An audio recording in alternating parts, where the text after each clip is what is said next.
Welcome to this tutorial on AWS Step Functions. Step Functions is a powerful service for orchestrating serverless workflows. In this video, you'll learn how to coordinate distributed applications and microservices using visual workflows. This is part of our AWS Serverless Series, where we explore key services that help you build scalable, serverless applications on Amazon Web Services. Step Functions is a visual workflow service designed for coordinating distributed applications and microservices. Think of it as a conductor for your serverless orchestra. It allows you to chain AWS services together seamlessly, defining your workflows as state machines. One of its biggest advantages is automatic error handling, which means your workflows can recover from failures without additional code. Plus, it comes with built-in monitoring and logging, giving you full visibility into your workflow executions. Let's cover 4 fundamental concepts. First, a state machine is a collection of states that defines your workflow logic and the order of execution. Second, states are the individual steps in your workflow that either perform work or make decisions. Third, transitions are the connections between states that determine the flow based on the output of each state. Finally, ASL, or Amazon States Language, is the JSON-based language you use to define these workflows. Understanding these concepts is essential for working with step functions. Step Functions offers several state types for different purposes.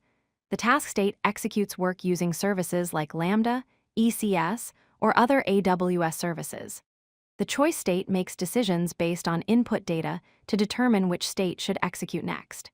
The wait state pauses execution for a specified duration or until a specific timestamp is reached. The parallel state allows you to execute multiple branches of your workflow simultaneously. And the map state lets you iterate over array items, processing each one individually. Each state type serves a specific purpose in building complex workflows. Here's a simple state machine definition. It starts with a comment field describing the workflow as a Hello World workflow. The Start At field specifies which state should execute first, in this case, Hello World. The States section defines all the states in your workflow. Our Hello World state has a type of task, meaning it executes work. The Resource field contains the ARN of the Lambda function to invoke. Finally, End is set to true, indicating this is the terminal state of the workflow. This basic structure forms the foundation of all Step Functions workflows. Step Functions provides 2 powerful mechanisms for handling errors. The retry mechanism automatically retries failed states with configurable intervals between attempts. You can implement exponential backoff to gradually increase wait times and set a maximum number of attempts to prevent infinite loops. The catch mechanism handles specific error types by transitioning to fallback states. This allows you to implement custom error responses and graceful degradation strategies. Together, these features help you build resilient workflows that can recover from transient failures and handle exceptions elegantly. Let's look at a practical example. The retry configuration specifies that if a states.taskFailed error occurs, the workflow should wait 2 seconds before retrying. It will attempt up to 3 times with a backoff rate of 2.0, meaning each retry waits twice as long as the previous one. If all retries fail, the catch block takes over. The error equals field set to states.all means it catches any error type. When caught, the workflow transitions to the error handler state. This combination ensures your workflow handles both transient and permanent failures appropriately.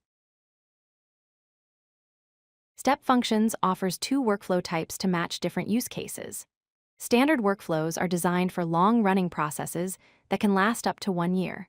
They provide exactly once execution semantics and maintain a full execution history, making them ideal for workflows where every execution must be tracked and completed precisely once.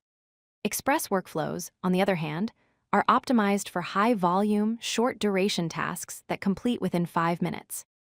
They use at least once execution semantics and offer a lower cost per execution, making them perfect for high-throughput scenarios where occasional duplicate executions are acceptable. Step Functions excels in various scenarios. For data processing, it orchestrates ETL pipelines and batch processing jobs that transform and move data. In order processing, it manages e-commerce checkout and fulfillment workflows from cart to delivery. For media workflows, it coordinates video encoding and transcoding operations across multiple formats.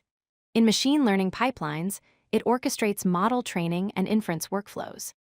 For notifications, it manages multi-channel alert systems that send messages across email, SMS, and push notifications. Finally, for approval workflows, it implements human-in-the-loop processes where certain steps require manual review and approval before proceeding. Let's recap what we've learned. First, Step Functions coordinates distributed serverless applications using visual workflows, making complex orchestration simple. Second, state machines use the JSON-based Amazon States language to define workflow logic in a clear, declarative way. Third, built-in retry and error handling mechanisms simplify building resilient architectures without writing extensive error handling code. Fourth, you should choose standard workflows for long-running processes and express workflows for high-volume, short-duration tasks. Finally, Step Functions is perfect for ETL operations, order processing, media workflows, and machine learning pipelines. With these fundamentals, you're ready to start building your own serverless workflows with AWS Step Functions. If you like this video, hit that like button and don't forget to subscribe. Visit codelucky.com for more such useful content.